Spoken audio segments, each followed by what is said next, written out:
Mari dimulai. Ada yang perlu ditanyakan dari brosurnya? Ada beberapa pertanyaan dari brosur. Di halaman pertama, tidak keluar dari masjid setelah azan kecuali ada uzur.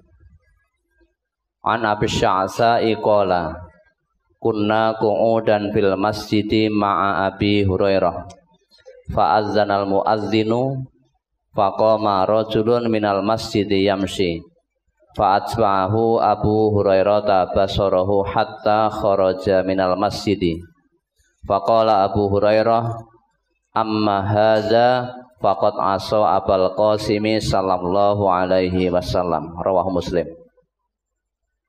Dari Abu Sya'sa, ia berkata, dahulu aku duduk di masjid bersama Abu Hurairah, kemudian muadzin berazan, lalu ada seorang laki-laki bangkit, lalu berjalan keluar dari masjid. Dan Abu Hurairah memperhatikannya sampai laki-laki itu keluar dari masjid. Lalu Abu Hurairah berkata, adapun orang laki-laki itu, ia telah durhaka kepada Abul Qasim sallallahu alaihi wasallam. Yang ditanyakan pertama, siapakah Abul Qasim itu? Kemudian yang kedua, apakah hadis ini bisa dijadikan dalil bahwa muadzin dilarang keluar masjid setelah mengumandangkan azan tanpa udzur? 3. Jika ia telah durhaka kepada Abul Qasim sallallahu alaihi wasallam, apakah berarti muadzin itu berdosa? Di Abul Qasim itu bapaknya Qasim. Ada yang punya anak namanya Qasim? Ya. Jadi Nabi Muhammad sallallahu alaihi wasallam mempunyai putra namanya Qasim. Maka sering disebut Abul Qasim. Tapi Abul Qasim itu khusus. Walaupun bapak punya anak namanya Qasim, nggak boleh disebut Abul Qasim. Jadi Abul Qasim itu khusus sebutan bagi Nabi Muhammad sallallahu alaihi wasallam. Kalau pakai nama beliau boleh malah. Pakai nama beliau, nama Muhammad boleh. Pakai nama anaknya beliau ya boleh. Namanya Qasim ya. Tapi kalau menyebut Abul Qasim itu khususiyah, hanya untuk Nabi. Ya. Nah memang kalau muadzin baradzan terus mulih. Ya, adzan nyelewang terus pulang. Nah kamu manggil orang untuk salat malah kamu pulang gimana? Apalagi pulang tidak kembali, kecuali kalau menghadap undur, ada sebab yang dibenarkan oleh agama. Ya. Mungkin para adzan ya terus mau wudu, tadi adzan batal loh, belum wudu lagi ya mau sholat kan harus wudu. Tidak masalah, atau mau buang air tidak masalah. Pokoknya kalau tidak ada urusan penting, setelah adzan jangan keluar dari masjid. Apalagi kalau keluar itu berarti durhaka kepada Nabi. Nabi melarang kalau sudah adzan jangan keluar dari masjid kecuali ada keperluan.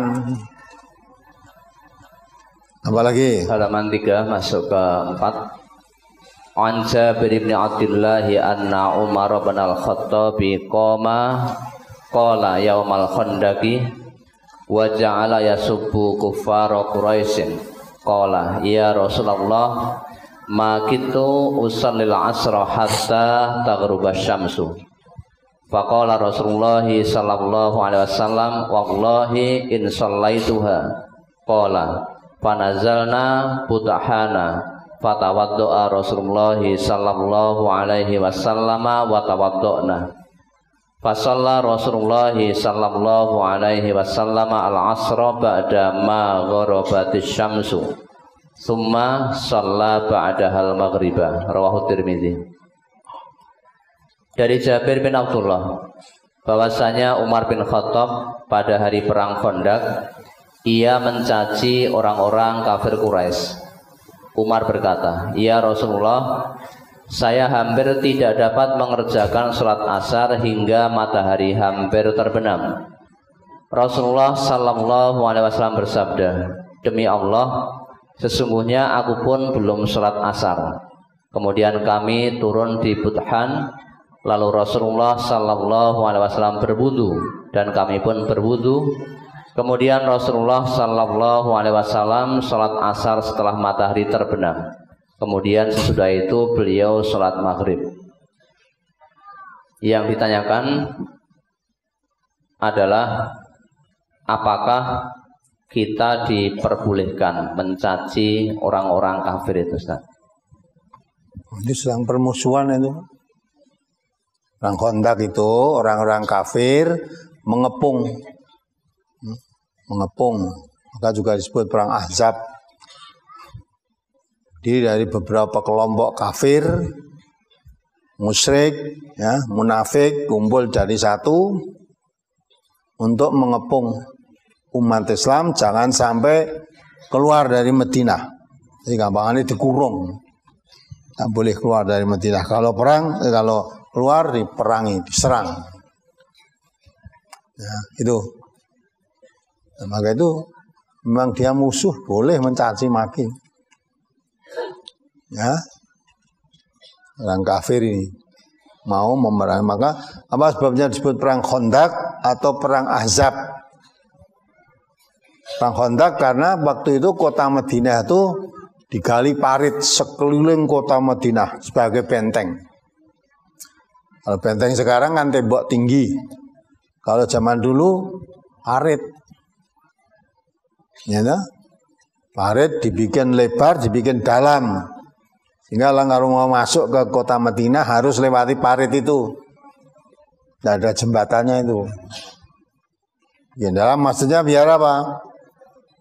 Orang tuh kalau mau masuk ke Madinah harus lewat itu.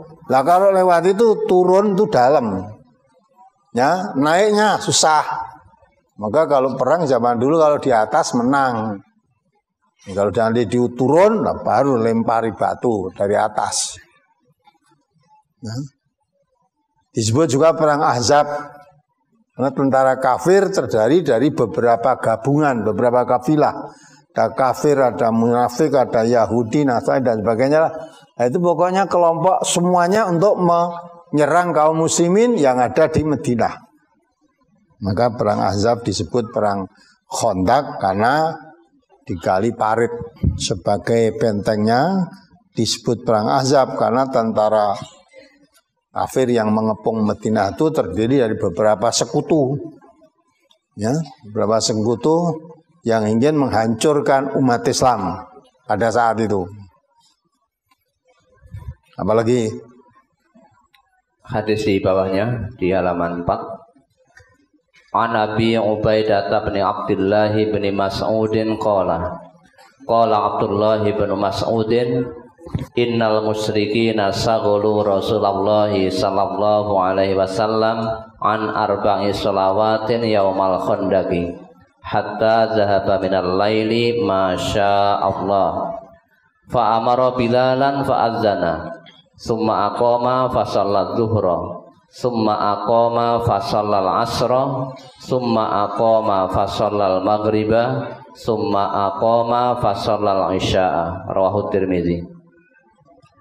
Dari Abu Ubaidah bin Abdullah bin Mas'ud, ia berkata, Abdullah bin Mas'ud berkata, sesungguhnya orang-orang musyrik pada perang Khandaq menyibukkan Rasulullah sallallahu alaihi wasallam dari mengerjakan 4 sholat sehingga larut malam. Masya Allah. Kemudian Rasulullah sallallahu alaihi wasallam menyuruh Bilal supaya azan. Lalu Bilal azan.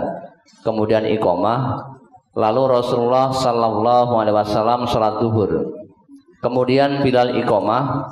Lalu Rasulullah sallallahu alaihi wasallam sholat asar. Kemudian Bilal iqamah. Lalu Rasulullah sallallahu alaihi wasallam sholat maghrib. Kemudian Bilal iqamah. Lalu Rasulullah sallallahu alaihi wasallam sholat isya. Pertanyaan, dalam hadis tersebut sepertinya sholat 4 waktu yakni zuhur, asar, maghrib dan isya disambung jadi satu. Ini mohon penjelasannya bagaimana? Bacaan dibaca lagi dari atas. Artinya dibaca lagi. Itu penjelasannya. Dari Abu Ubaidah bin Abdullah bin Mas'ud, ia berkata, Abdullah bin Mas'ud berkata, sesungguhnya orang-orang musyrik pada perang Khandaq menyibukkan Rasulullah Sallallahu Alaihi Wasallam dari mengerjakan 4 sholat sehingga larut malam. Masya Allah. Tahu nggak? Jadi situasi perang, ya, orang musyrik menyibukkan Rasulullah dalam situasi perang itu, dan sahabat-sahabat yang lain juga, ya, situasi perang.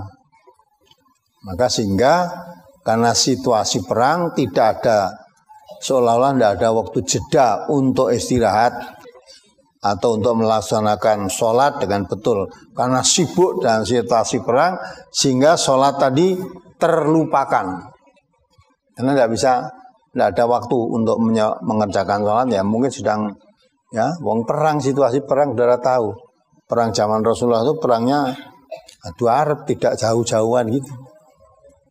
Apalagi ini sedang dikepung dari beberapa sekutu, golongan. Semua arahnya ke orang muslim.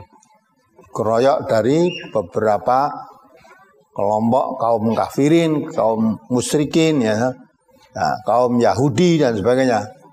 Tujuannya satu, hancurkan umat Islam. Maka umat Islam jadi sibuk sekali kan.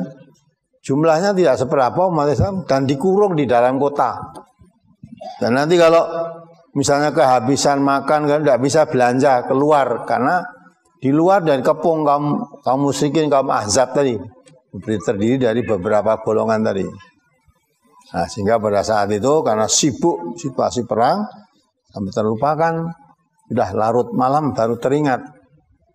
Nah, maka Nabi perintahkan Bilal, qomat, terus sholat duhur, qomat lagi sholat asar. Nah, itu sholatnya seolah-olah 4 dijamak menjadi 1. Itu bukan dijamak, karena memang waktu sholatnya itu. Karena sibuk perang tadi sehingga terlupakan waktu-waktu sholat. Ya. Waktu sholat lupa, waktunya setelah ingat, kan itu kan? Setelah ingat. Jadi, dan itu memang kita bisa memaklumi situasi perang.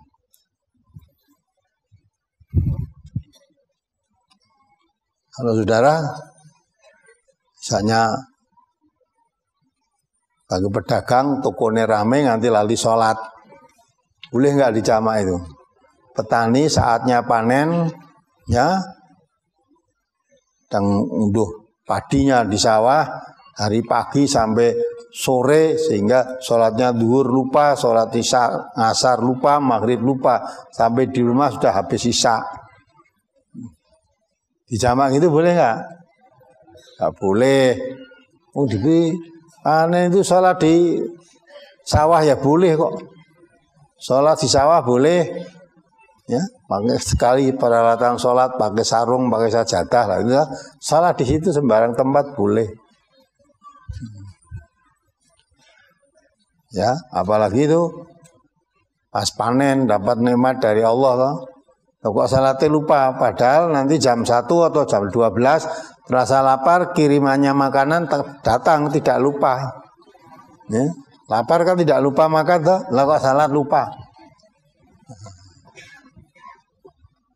Ya, betul itu memang terjadi begitu, tapi itu situasi perang. Apalagi halaman 7 hadis yang kedua.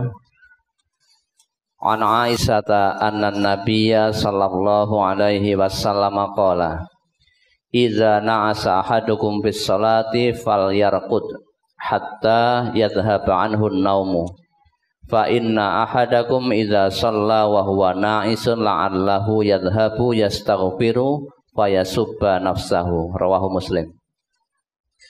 Dari Aisyah bahwasanya Nabi sallallahu alaihi wasallam bersabda, apabila seseorang di antara kalian mengantuk ketika sholat, hendaklah tidur dulu sehingga hilang rasa ngantuknya. Karena seseorang di antara kalian apabila mengantuk dalam sholat, boleh jadi ia hendak memohon ampun, padahal ia mencaci dirinya sendiri. Mohon diterangkan pada kalimat, karena seseorang di antara kalian apabila mengantuk dalam sholat, boleh jadi ia hendak memohon ampun, padahal ia mencaci dirinya sendiri. Maksudnya, kalau kamu dalam sholat, ngantuk, yang keterlaluan. Ya kan? Di situ diterangkan mungkin yang kamu baca itu tidak pas. Ya, sebenarnya mohon ampun, baik mencaci dirinya sendiri. Bisa juga artinya bacaan sholat itu bisa tidak pas gitu.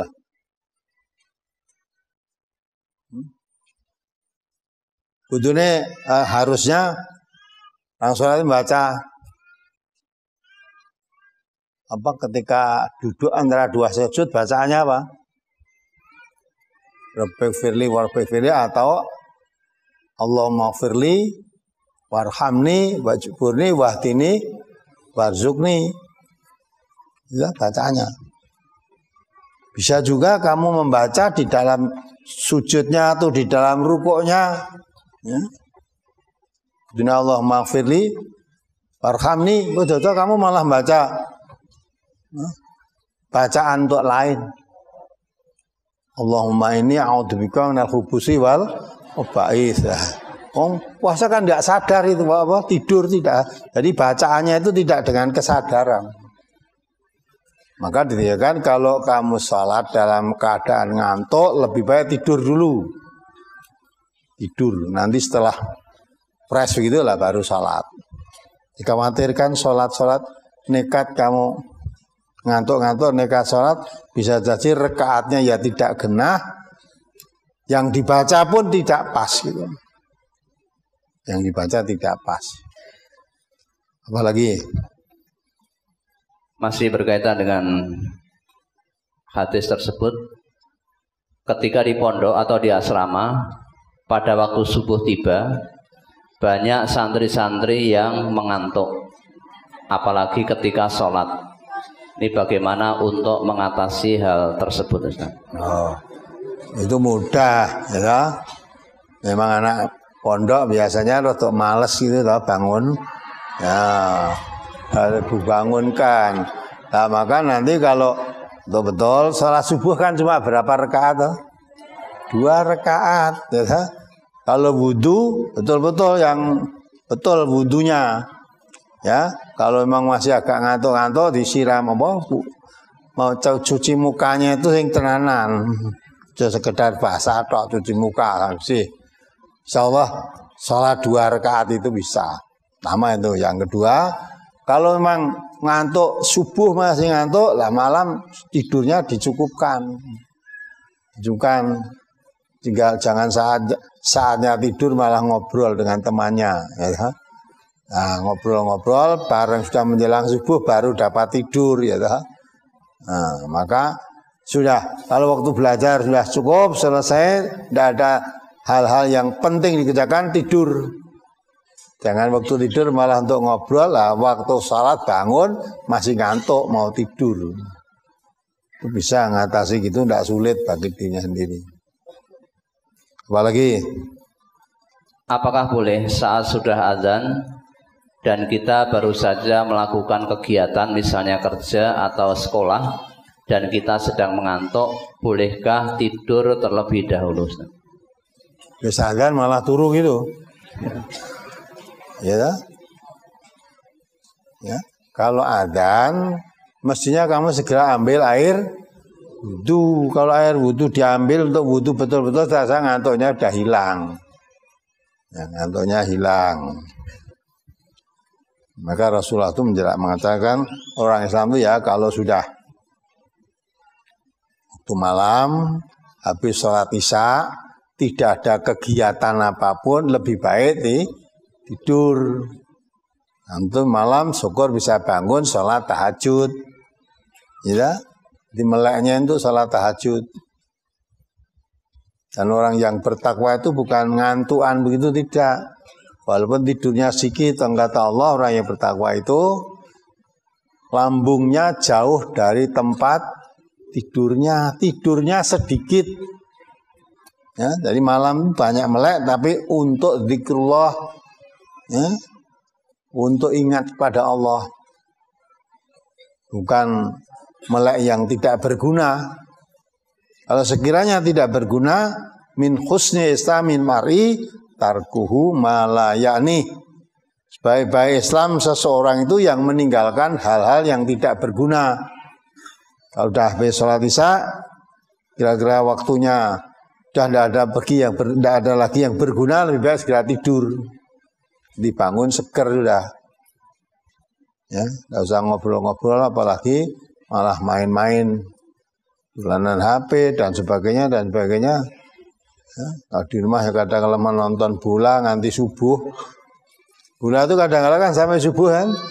Nah, sarap subuh lagi bubar. Bareng krungu adzan malah ngantuk. Lihat bola tadi tidak ngantuk. Lah itu namanya tidak bisa memanfaatkan waktu.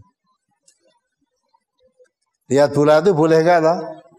Boleh, tapi kalau melihat bola itu mengabaikan kewajiban, sholatnya hilang, tidak boleh. Tidak bisa begitu. Bola itu permainan, kalau sholat itu ibadah. Jangan karena bermain, gitu, terlihat permainan, ibadahnya kadal. Tidak bisa dilaksanakan dengan baik. Rugi yang begitu itu. Apalagi? Halaman 9 tentang larangan salat menghadap kubur. An Nabi Marsatil Ghanawiyyi qala sami'tu Rasulullah sallallahu alaihi wasallam yaqul la tusallu ilal kuburi wa la tajlisu 'alaiha. Rawah Muslim. Dari Abu Marsad Al-Ghanawi, ia berkata, saya mendengar Rasulullah sallallahu alaihi wasallam bersabda, janganlah kalian sholat menghadap kuburan dan janganlah kalian duduk di atasnya. Pertanyaan, banyak dari saudara-saudara kita apabila ziarah ke makam kiai atau sunan, biasanya mereka juga sholat di dekat kuburan para kiai atau wali atau sunan tersebut. Apakah mereka menyalahi hadis Nabi tersebut? Zaman Rasulullah itu enggak ada. Ya. Dan masjid tidak baca itu saja. Orang-orang dahulu kalau ada orang soleh atau para kuburan para nabi dijadikan oleh mereka tempat-tempat apa? Sujud. Masjidnya tempat sujud. Kuburan para nabi dan kuburan orang-orang soleh dijadikan tempat sujud. Coba dibaca salah satu itu hadisnya yang menyebut itu. Ya, halaman 9 masuk ke 10. An Abdullah bin al-Harits an-Najrani qala haddatsani Jundabun qala sami'tu an-nabiyya sallallahu alaihi wasallam qabla an yamuta bi khamsin wa huwa yaqul inni abra'u ilallahi an yakuna li minkum khalilun fa innallaha ta'ala qad ittakhazani khalilan kama ittakhadha Ibrahima khalilan walau kuntu muttakhidan min ummati khalilan lattakhadtu Aba Bakrin khalilan ala wa inna man kana qablakum kanu yattakhizuna qubura anbiya'ihim wa salihihim masajida ala fala tattakhidul qubura masajida inni anhaakum an dzalik. Rawahu Muslim. Dari Abdullah bin Al-Harits An-Najrani, ia berkata, menceritakan kepadaku Jundab, ia berkata, aku mendengar Nabi sallallahu alaihi wasallam 5 hari sebelum beliau wafat, beliau bersabda, sesungguhnya aku berlindung diri kepada Allah dari menjadikan di antara kalian sebagai kekasihku. Karena sesungguhnya Allah Ta'ala telah menjadikan aku sebagai kekasihnya, sebagaimana Dia menjadikan Ibrahim sebagai kekasihnya. Seandainya aku menjadikan seorang kekasih dari umatku, tentu Abu Bakar sebagai kekasihku.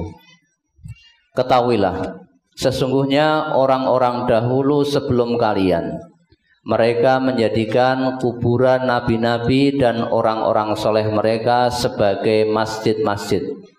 Ketahuilah, maka janganlah kalian menjadikan kuburan-kuburan sebagai masjid-masjid. Sesungguhnya aku melarang kalian dari yang demikian itu. Enggak. Nah dulu itu kalau ada nabi atau kuburan nabi atau orang soleh dikubur di suatu tempat, kuburannya itu dijadikan masjid. Jadi hanya tempat sujud. Ini sholat malah di kuburan-kuburan itu. Dan Nabi juga mengingatkan, jangan kamu jadikan rumah-rumahmu sebagai apa? Kuburan. Kuburan itu bukan tempat sholat. Masa mau sholat malah yang kubur, ke kuburan sholat. Ya, dan sebaik-baik sholat itu di rumah, kecuali sholat wajib. Kalau sholat wajib itu lebih baik dikerjakan di masjid. Sholat sunnah dikerjakan baik di rumah. Ya, jadi kalau sholat ke masjid, kalau sholat sunnah di rumah. Jangan kamu jadikan rumahmu seperti kuburan, tidak pernah digunakan untuk sholat. Lah sekarang malah kalau sholat di kuburan kan bertentangan dengan perintah Nabi. Ngomahnya tidak pernah dipakai sholat, kalau mau sholat di kuburan. Kenapa sholat malah ke kuburan? Nah, terus hadis berikutnya itu mirip tapi lebih dahsyat. Nabi memperingatkan. Peringatannya lebih dahsyat. Hadis yang tadi riwayatnya Muslim, tidak diragukan kesohihannya. Hadis yang berikutnya ini riwayat Bukhari, tidak lagi tentang kesohihannya. Ayo dibaca. An Aisyah radhiyallahu anha qalat, lammastakan nabiyyu sallallahu alaihi wasallam zakarat ba'du nisaihi kanisatan ra'ainaha bi ardil habasati yuqalu laha Mariyatu. Wa kanat ummu Salamata wa ummu Habibata radhiyallahu anhuma atata ardal habasati fa zakarata min husniha wa tasawira fiha farafa'a ra'sahu faqala ulaika idza mata minhumur rajulus shalihu banau ala qabrihi masjidan summa sawwaru fihi tilka surata ulaika sirarul khalqi indallahi. Rawahul Bukhari. Dari Aisyah radhiyallahu anha, ia berkata, ketika Nabi sallallahu alaihi wasallam sedang sakit, yakni yang menyebabkan wafat beliau, ada sebagian di antara istri-istri beliau menyebut-nyebut tentang keadaan gereja yang pernah mereka lihat di negeri Habasah yang diberi nama Maria. Dahulu Ummu Salamah dan Ummu Habibah pernah datang ke negeri Habasah. Kemudian mereka menceritakan tentang keindahannya dan lukisan-lukisan yang ada di dalam gereja itu. Setelah mendengar cerita itu, lalu beliau mengangkat kepalanya dan bersabda, mereka itu, jika ada orang soleh di antara mereka yang meninggal, lalu mereka mendirikan masjid, yakni tempat peribadatan di atas kuburnya. Lalu mereka membuat di dalamnya berbagai macam lukisan itu. Mereka adalah seburuk-buruk makhluk di sisi Allah. Ya, kuburan, kuburan para nabi, kuburan orang soleh dijadikan masjid. Terus dihias-hias dalam masjid yang dibuat di atas kuburnya tadi dibikin relief-relief hiasan-hiasan yang indah gitu. Nabi mengatakan orang semacam itu, kata Nabi, seburuk-buruk makhluk. Padahal di Al-Quran diterangkan, coba surat itu dibaca Al-Anfal ayat 55. Seburuk-buruk makhluk. Surat Al-Anfal nomor surat 8 ayat 55. A'udzu billahi minasyaitonir rajim. Inna syarrad dawabi indallahi alladzina kafaru fahum la yu'minun. Sesungguhnya binatang atau makhluk yang paling buruk di sisi Allah ialah orang-orang yang kafir karena mereka tidak beriman. Ya. Jadi makhluk binatang yang paling buruk di sisi Allah itu orang kafir. Orang kafir itu di sisi Allah sebagai binatang yang paling buruk. Mengapa? Karena dia tidak beriman. Nah, orang kafir itu memang tidak beriman. Nah, orang yang menjadikan kuburan para nabi, kuburan orang-orang soleh mereka dijadikan tempat ibadah, itu menjadi seburuk-buruk makhluk tadi. Kata Nabi begitu. Hadis itu riwayat Bukhari. Ya. Jadi kafir ya begitu itu. Ya.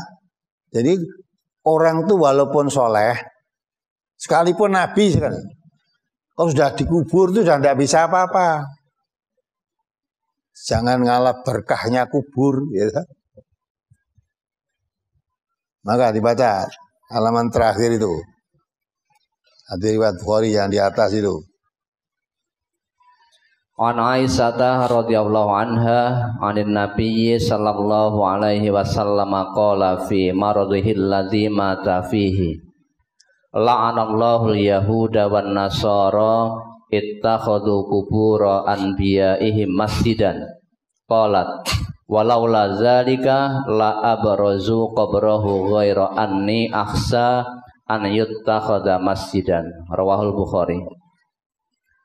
Dari Aisyah radhiyallahu anha, dari Nabi sallallahu alaihi wasallam, beliau bersabda ketika sakit yang menyebabkan beliau wafat, semoga Allah melaknat orang-orang Yahudi dan Nasrani. Mereka menjadikan kuburan nabi-nabi mereka sebagai masjid-masjid. Kemudian Aisyah berkata, seandainya bukan karena hal itu, tentu kuburan Nabi sallallahu alaihi wasallam itu ditinggikan. Namun aku khawatir akan dijadikan sebagai masjid. Ya, itu yang orang-orang Yahudi, orang ahli kitab lah, menjadikan kuburan para nabi itu jadikan masjid, tempat ibadah, tempat sujud, tempat ibadah. Maka kuburan nabi, kata Aisyah tadi, tidak ditinggikan. Andai kata tidak khawatir kalau kuburan Nabi Muhammad SAW dijadikan tempat ibadah, akan ditinggikan seperti orang-orang Yahudi itu, kuburannya nabi-nabinya, ya. Tapi nanti kalau kuburan Nabi ditinggikan, khawatir jadikan tempat ibadah, tempat sujud. Tidak ditinggikan, sekarang ini malah dipager. Tidak semua orang boleh masuk di situ, dijaga sekali. Ya, itu banyak orang yang dekat nangis-nangis di dekat kuburan Nabi itu. Kan tidak boleh masuk, gundelan pagernya itu sampai disabeti oleh laskar-laskar musyrik gitu. Nekatnya ngambungi pagernya. Kubur Nabi itu diciumi gitu loh. Padahal sudah dipager, kubur Nabi itu dipageri, ada teralis besinya juga, diciumi di situ. Ya, itu kuburannya Nabi.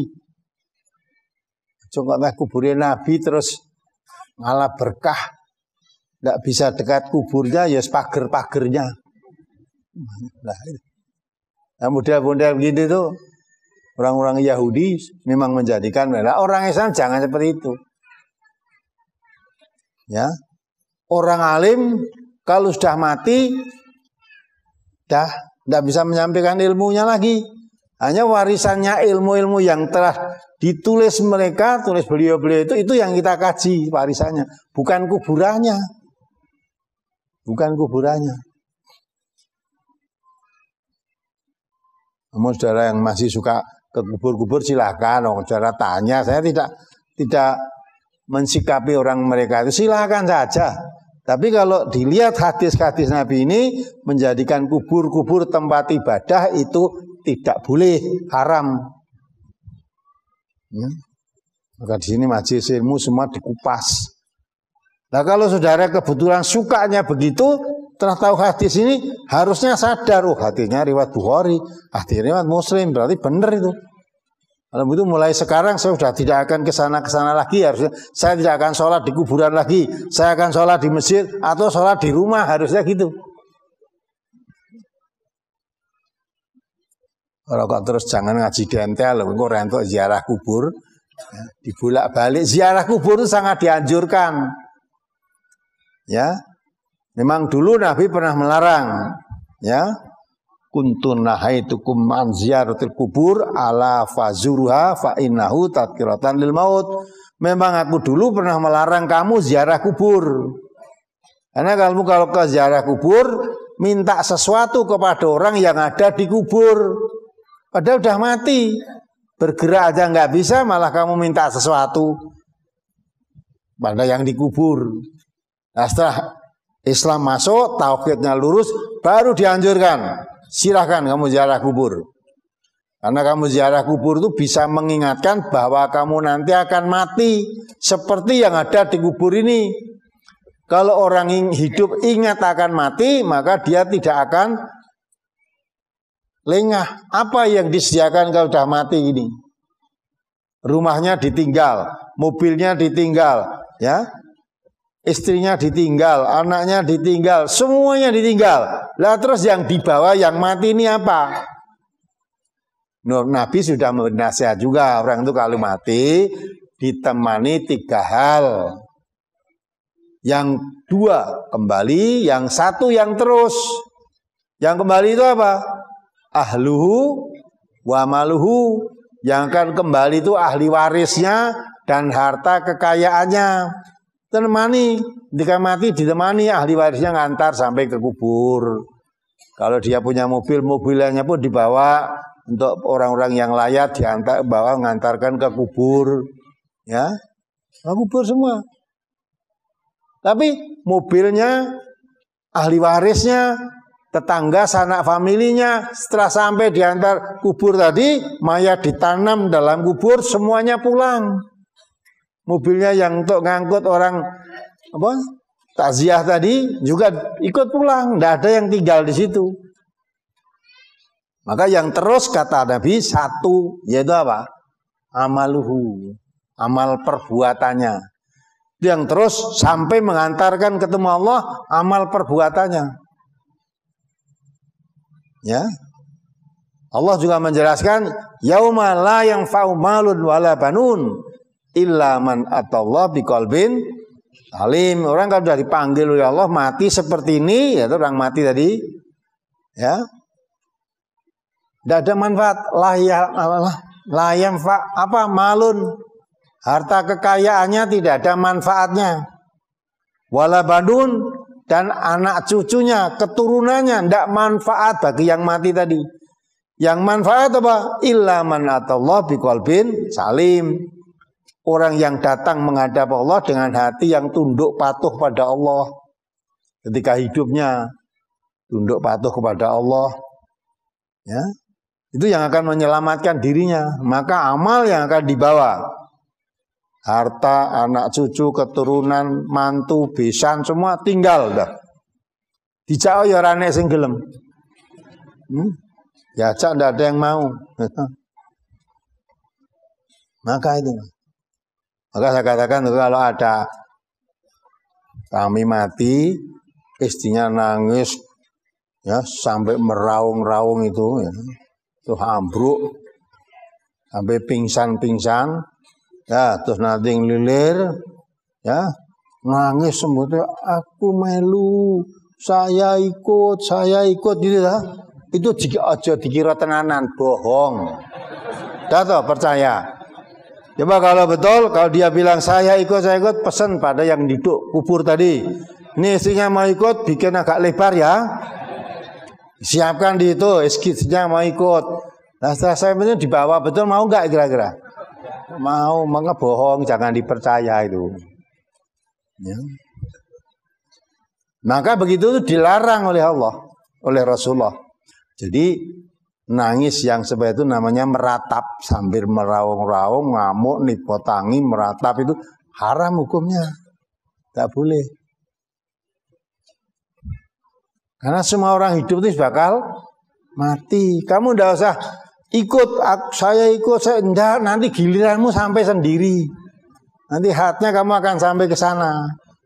Maka ketika kamu hidup, sering-seringlah ziarah kubur supaya kamu ingat mati. Kalau ingat mati, setiap mata terbuka, tidak hanya uang yang dicari, tapi apa yang harus kita siapkan untuk amal esok. Kata Allah, wal tandur nafsum ma qaddamat lighad. Setiap jiwa manusia adalah mempersiapkan bekal untuk menghadap Allah itu. Maka kalau tidak pernah ingat mati, ziarahlah kubur. Nanti kamu akan tahu nih yang kuburan ini ketika hidup ini ulama besar, ini orang disegani orang, maka ziarah sekarang udah tidak bisa apa-apa di situ. Tidak hanya ulama saja, ziarah ke kuburnya Gali boleh nggak? Kubur bajingan boleh nggak? Boleh.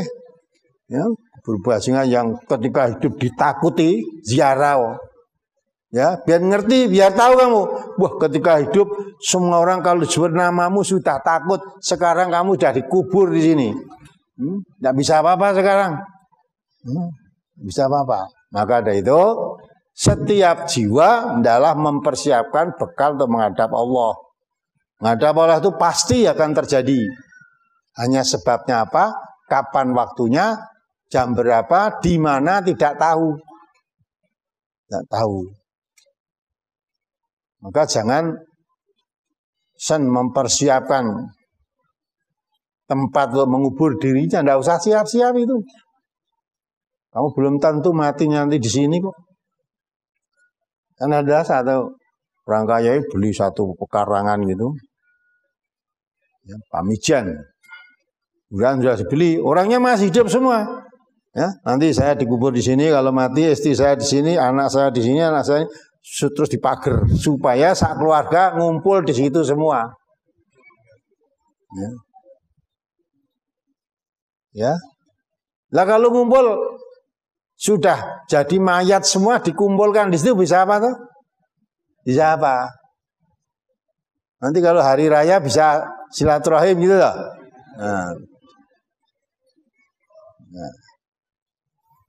Jadi masalahnya kalau sudah meninggal tuh sepertinya masih hidup. Dah hidup kamu bisa bersilaturahim. Anak-anaknya didekatkan sama itu sehingga saling kunjung. Lah kalau sudah mati sudah tidak bisa. Dibikinkan kuburan di ternyata ibadah haji mati naik di Mekah sana mati. Tidak pulang lah. Terus kuburannya yang nempati siapa calon kuburnya itu?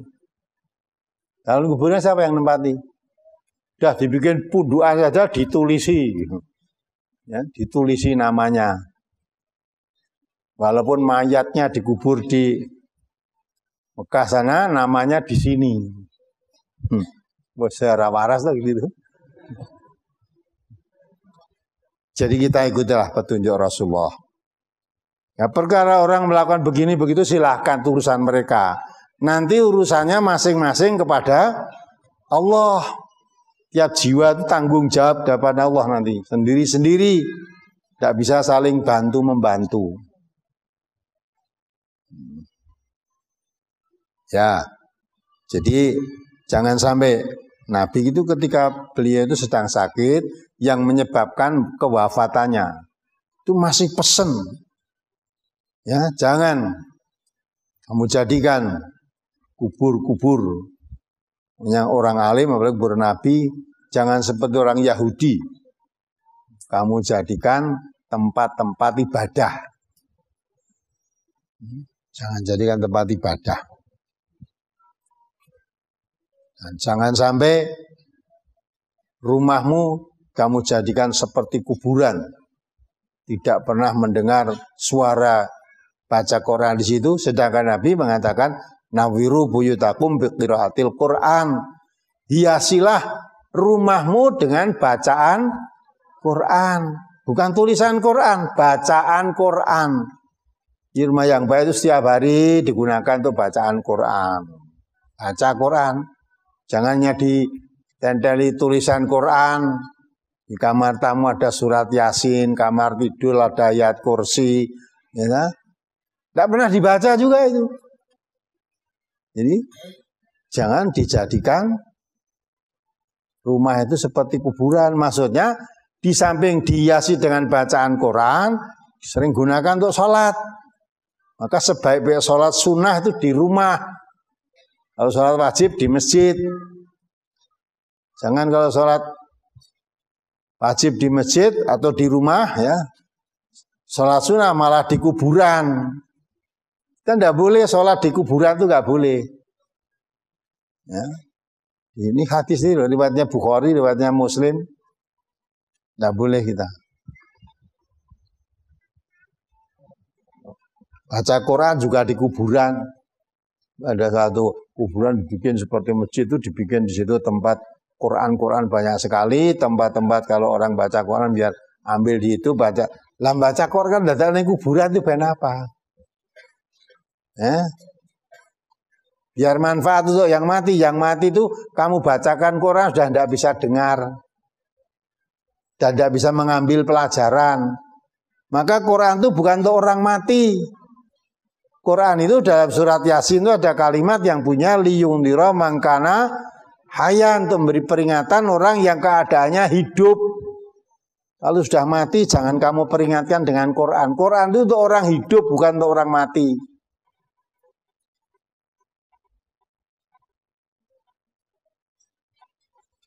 Yang tidak sepaham jangan nesu loh ya. Saya itu baca hadis, baca Quran. Nek gue nesu karo hadis Nabi. Saya tidak melarang juga kowe sholat yang kuburan sholat sampai batumu hitam silahkan. Sholat kamu di kuburan. Ngaji yang kuburan.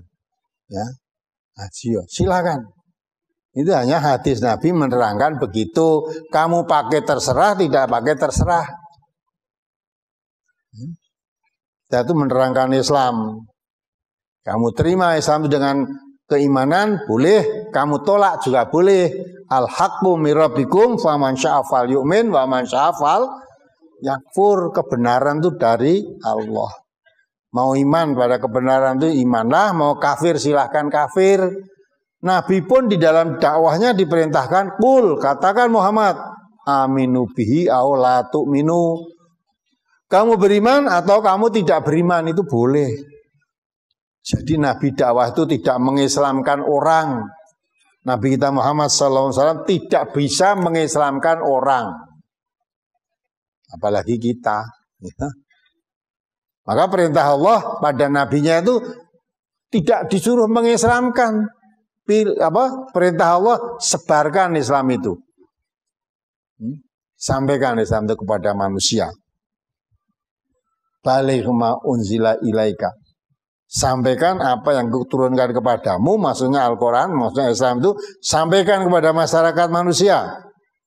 La ikraha fiddin, jangan dipaksa untuk masuk Islam. Kamu kewajibannya menyampaikan Islam saja, jangan memaksa orang untuk masuk Islam.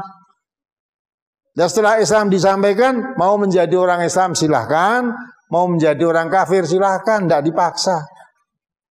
Nanti masing-masing akan memetik hasil perbuatannya sendiri-sendiri. Enak lah Islam itu. Agama yang murni, yang lurus, tidak ada paksaan sama sekali. Menyampaikan dakwah. Maka MTA dakwah di mana-mana tidak mengislamkan orang, menyebarkan Islam. Ya. Lah kalau orang Islam kebetulan setelah Islam disebarkan, Qurannya dibacakan, hadisnya dibacakan. Kok bertentangan dengan yang saya lakukan? Ya, direnung dulu. Yang saya lakukan itu dasarnya apa? Terus itu tadi yang dibacakan itu hadis Nabi, ayat-ayat Quran. Lah kalau orang yang beriman, kalau perbuatannya tidak cocok dengan ayat-ayat Quran, diterangkan ayat-ayat Quran, bertambah apanya? Imannya, zadathum imanan. Oh berarti yang saya lakukan selama ini salah, tidak cocok dengan Quran yang diterangkan tadi. Lah kalau sudah salah bagaimana? Maka kalau zadathum imanan, bertambah imannya, perbuatan-perbuatan saya yang kemarin tidak cocok dengan Al-Quran, saya tinggalkan. Saya akan ganti yang cocok dengan Al-Quran, cocok dengan hadis Rasulullah. Dibaca hadisnya, tidak dibaca ayatnya. Ya. Surat Al-Anfal itu ya, idza tuliyat alaihim ayatuhu zadatuhum imana wa ala rabbihim yatawakkalun. Surat Al-Anfal surat 8 ayat 2. Innamal mu'minuna alladzina idza dzukirallahu wajilat qulubuhum wa idza tuliyat alaihim ayatuhu zadatuhum imana wa ala rabbihim yatawakkalun. Itu orang yang beriman. Cirinya orang beriman seperti apa? Ayo dibaca. Sesungguhnya orang-orang yang beriman itu adalah mereka yang apabila disebut nama Allah gemetarlah hati mereka, dan apabila dibacakan kepada mereka ayat-ayatnya bertambahlah iman mereka karenanya, dan kepada Tuhanlah mereka bertawakal. Ya. Kalau disebut asma Allah, mendengar asma Allah disebut, getar hatinya ada kontak, ada cintanya kepada Allah, takutnya kepada adab Allah. Ya. Nah, apabila ayat-ayat Allah Quran diterangkan, zadathum iman, bertambah imannya. Maka kalau kelakuan saya kemarin tidak cocok dengan ayat Quran, karena saya kemarin tidak tahu, setelah tahu oh ternyata yang saya lakukan tidak benar. Kalau orang yang bertambah imannya, ikuti Quran. Tinggalkan perbuatannya yang bertentangan dengan Quran, sekalipun sudah bertahun-tahun dilakukan. Itu namanya tambah imannya. Ya, setelah itu kepada Allah bertawakal. Wa ala rabbihim yatawakkalun. Sehingga kalau yang beriman itu makin banyak ayat dikaji, makin mantap imannya, makin kuat pada Allah, makin taat, makin dekat. Maka tidak pernah akan berhenti. Saya baru ngaji sekali aja sudah tahu banyak ayat diterangkan bertentangan dengan perbuatan saya. Ya, padahal baru sekali ngaji. Berarti masih banyak mungkin kelakuan-kelakuan saya yang bertentangan dengan Quran. Makin tambah ayat dipahami, makin mencintai Quran. Ngajinya makin sungguh-sungguh. Untuk membersihkan dirinya. Lain dengan orang yang hatinya berpenyakit. Ibadah surat Taubat 125. Sama-sama Quran diterangkan, beda. Kalau yang beriman, zadathum imanan, tambah imannya. Kalau orang yang hatinya berpenyakit, zadathum rijsan ila rijsihim. Ya, makin ayat diterangkan, makin tambah kafirnya. Ya. Allah telah menunjukkan, sekarang koreksi pada kita. Saya ngaji ini makin mantap iman saya, atau makin sakit hati saya, karena perbuatan saya banyak dikenai, serba disalah-salahkan terus oleh ustadznya. Jangan bicarakan oleh ustadznya. Ustadz itu hanya menyampaikan Al-Quran, menyampaikan hadis.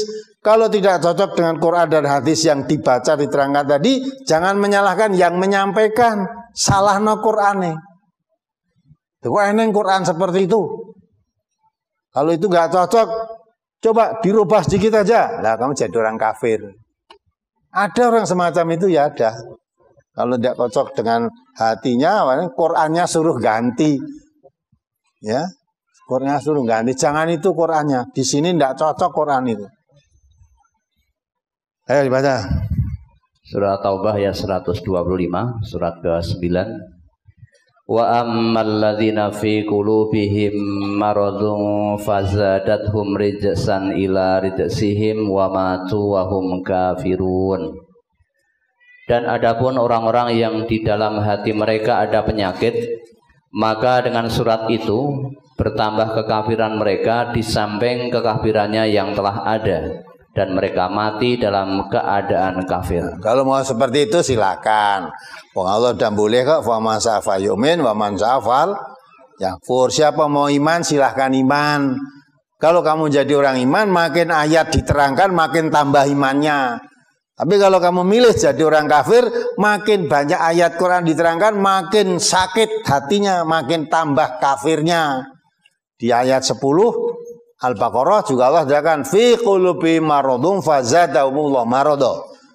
Dalam hatinya ada penyakit orang kafir itu. Makin banyak diterangkan ayat-ayat Quran tambah sakitnya.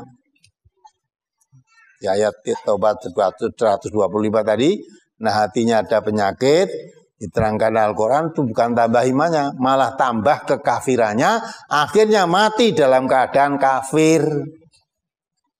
Ya. Milih mati dalam keadaan kafir boleh, nggak ada paksaan. Ada paksaan. Jadi kita menjadi orang iman itu ya untuk kepentingan diri kita sendiri. Kita jadi orang kafir ya untuk kecelakaan dirinya sendiri. Manusia boleh milih. Allah nggak pernah memaksa. Kamu harus jadi orang iman itu tidak. Kafir boleh, iman boleh. Semua itu akhirnya akan kembali pada Allah. Innalillahi wa inna ilaihi rajiun. Kalau kita kembali pada Allah sudah mau diberi dapat sama Allah. Nah, ya Allah, mengapa saya kok ditaruhkan di sini? Kok ditaruhkan di neraka? Mengapa saya kok buta? Dulu saya melihat. Allah akan menjawab. Itu pentingnya ngaji. Apalagi? Saya pernah sholat di musola baru. Di situ ketika aku baru wudhu, tiba-tiba sudah iqomah. Lalu aku masuk ke musola itu, ternyata cuma ada satu orang yang jadi imam dan satu makmum putri. Dan posisi imam berada di pengimaman. Saya bingung Ustaz, untuk makmum saya harus di posisi mana sedang saya laki-laki? Ya. Kalau masuk ternyata kok hanya satu imam, bener itu. Ya. Kurung adzan, qomat, masuk loh. Setelah masuk kok hanya ada satu imam, itu betul, tidak salah. Memang dalam masjid itu hanya satu imam. Oh lah kok makmumnya ya hanya satu. Nah itu perlu kamu datang sebagai penggenap biar jadi dua. Ya, tapi memang masjid itu begitu kok. Walaupun dipanggil hayyalal shalah, hayyalal falah, tidak peduli. Ya, suara-suara adzan itu masih merdu kidungan. Masih lebih baik suara kidung gitu ya. Zaman sekarang ini makin tidak gerah sekarang. Suara lantunan adzan memanggil orang untuk sholat, hayyalal shalah, mari sholat. Hayyalal falah, untuk mendapat suatu kemenangan atau keberuntungan. Katanya masih lebih merdu dari suara kidung. Namanya kan mengabaikan, melecehkan sholat itu. Panggilan sholat dilecehkan. Ya. Sekarang ini memang aneh-aneh ya. Nah itulah. Jadi kalau imamnya sudah mulai berdiri, kamu datang, makmumnya tadi perempuan, langsung kamu mapan di sebelah kanannya imam. Ya, mana saya laki, di belakang ada makmum perempuan satu, kamu datang, katanya kamu tadi laki-laki, ya. Nah, langsung sudah berada di sebelah kanannya imam. Nah, perempuannya di belakang. Nanti kalau datang lagi makmum tambahan laki-laki lagi, kamu mulai mundur berposisi di tepat di belakangnya imam, perempuannya makin belakang lagi, di belakangnya makmum laki-laki tadi. Itu aturan. Semua diatur dalam Islam itu sudah diatur. Jadi kalau ngerti aturan tidak bingung kamu. Loh, ternyata kok makmumnya cuma satu kayak perempuan. Oh ya sudah, saya menempatkan posisi sebelah kanannya imam. Karena ngerti aturan. Kalau tidak ngerti aturan, makmum jiji langsung nusul jejer perempuannya tadi. Karena tidak ngerti aturan.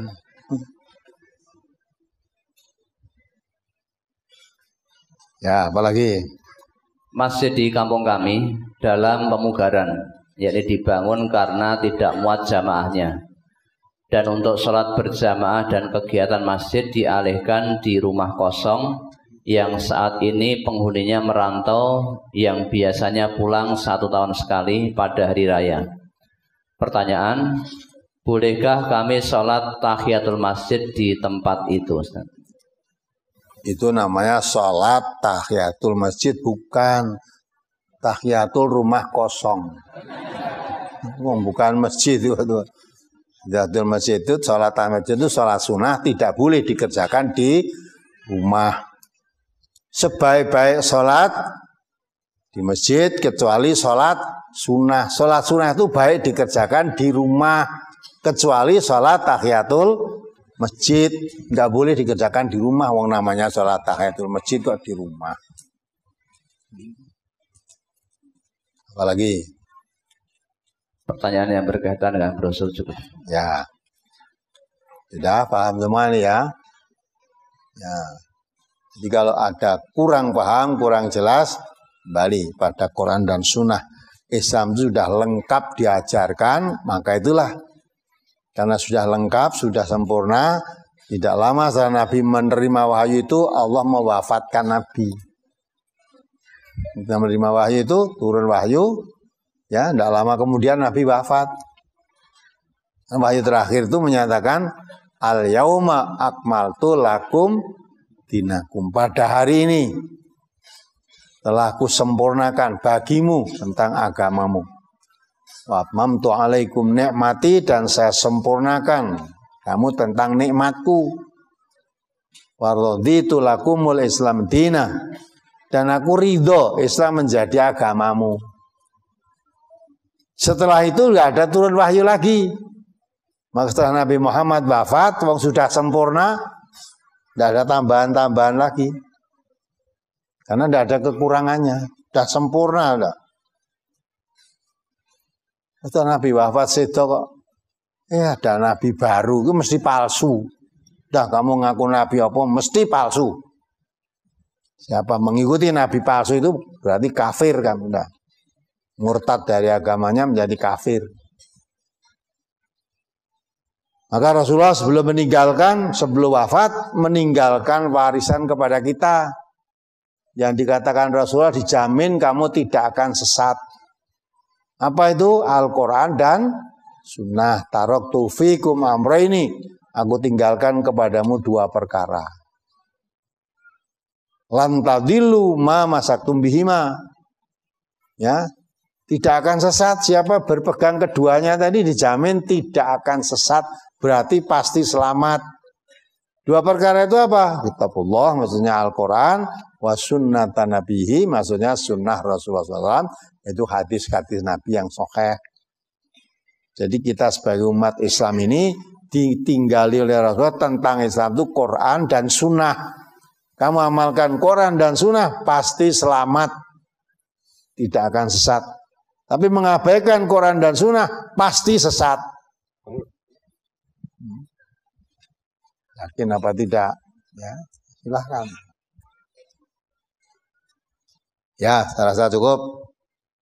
Ini ada tamu-tamu dari jauh ini, rombongan-rombongan tamu dari Lombok Utara yang kena gempa kemarin ya. 3 kepala desa, Pak Kepala Desa semua, berarti beliau mempunyai rakyat. 3 kepala desa mempunyai rakyat semua. Konon kabarnya menurut beliau yang paling parah di Lombok Utara dengan gempa kemarin itu 100% kan. Bayangkan itu. Nah kalau sar-sar kita yang ke Lombok kemarin ya menyaksikan dengan mata kepala sendiri, dah mengerti. Saya juga di sana 3 hari menyaksikan dengan mata kepala. Betul ya. Ya, beliau datang ke sini, silaturahim, kenal dengan MTA ini, dan mudah-mudahan lah paham. Dan kemarin kita, karena beliau minta Quran terjemahan, kita kirim kemarin 1.700 Quran terjemahan. Di sana ada Quran. Lombok kan terkena 1.000 masjid. Ya. Setiap masjid ada Qurannya. Tapi nggak ada artinya. Ya. Sehingga tidak paham. Yang dibaca itu ya nggak paham. Maka tidak dapat pelajaran, wong tidak paham.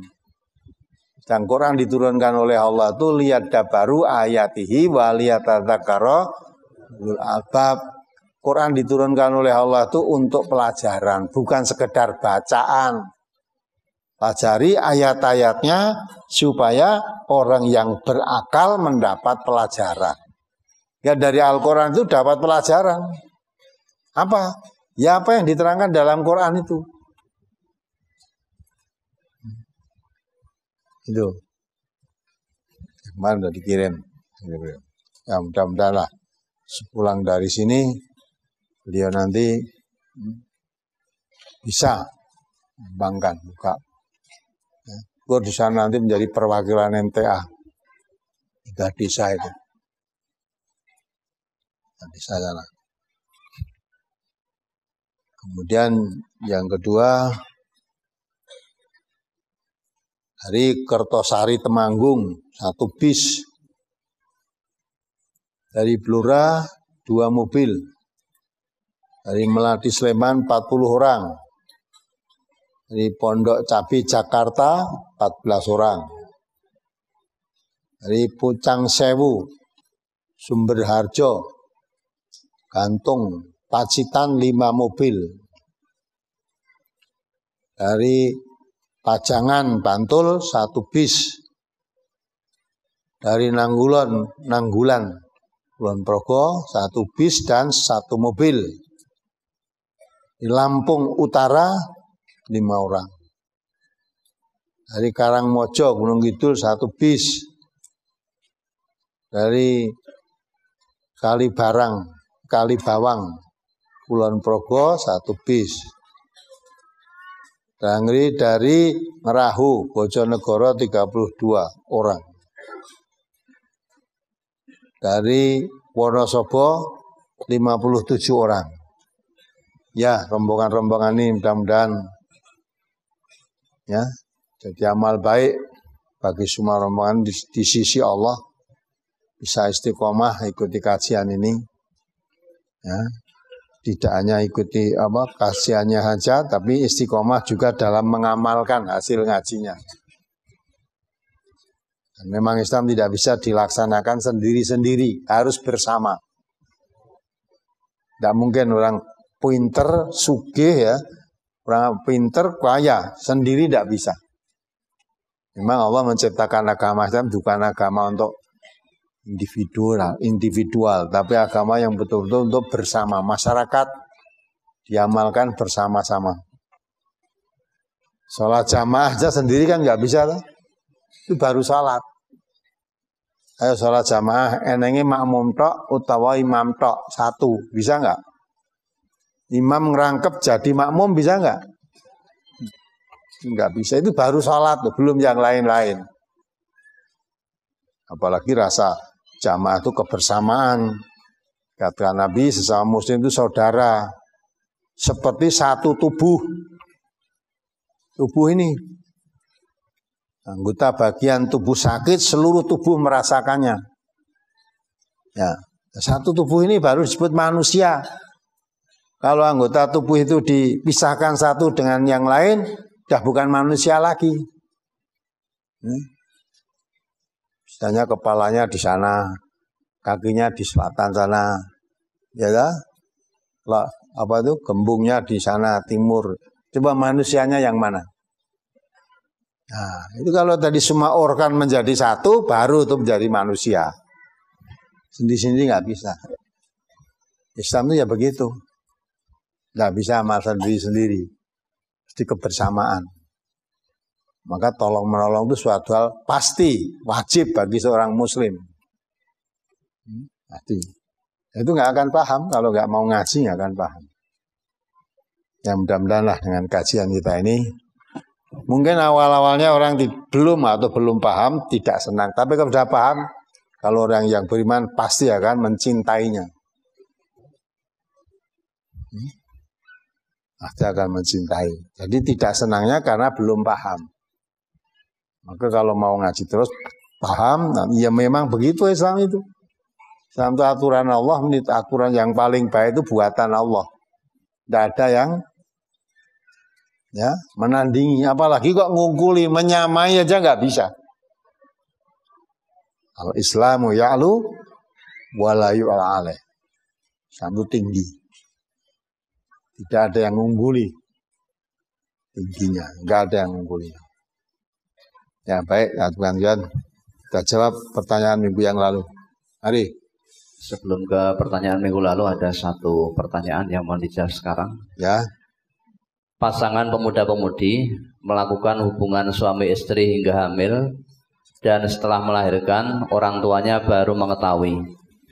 Dan dalam waktu dekat ini akan dinikahkan dengan orang yang menghamili tersebut. Pertanyaan, bolehkah kami menghadiri acara tersebut, Ustaz?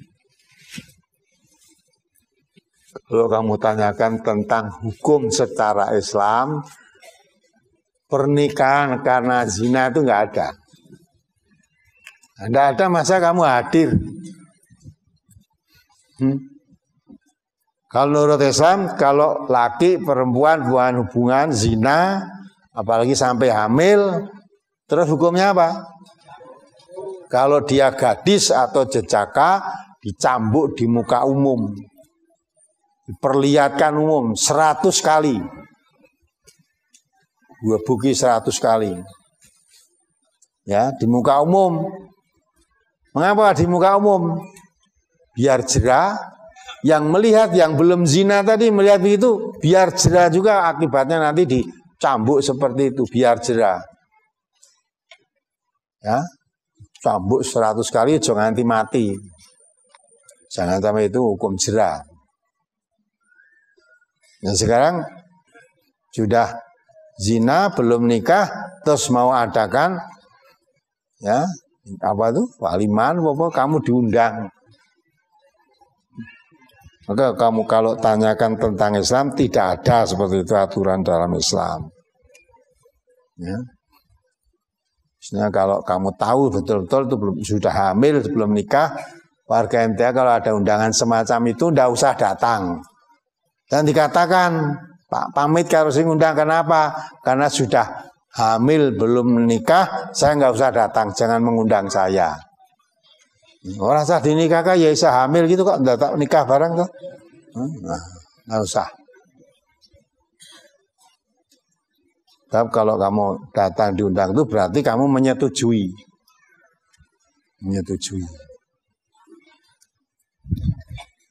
Dan nanti akibatnya kalau tidak datang dirasani tanggane mesti. Itu mesti dirasani. Tak mau rukun. Lah kalau rukun dalam kemaksiatan memang dilarang kita.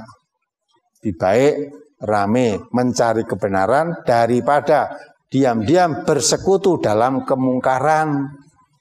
Itu perbuatan setan. Sedang Allah mengatakan wala tattabi'u khutuwatis syaitan innahu lakum itu mubin. Jangan mengikuti langkah-langkah setan.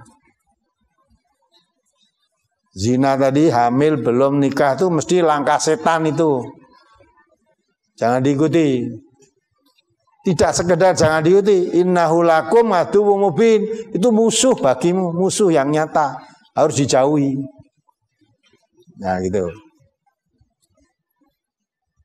Apalagi masih berkaitan dengan brosur tentang larangan sholat menghadap kubur.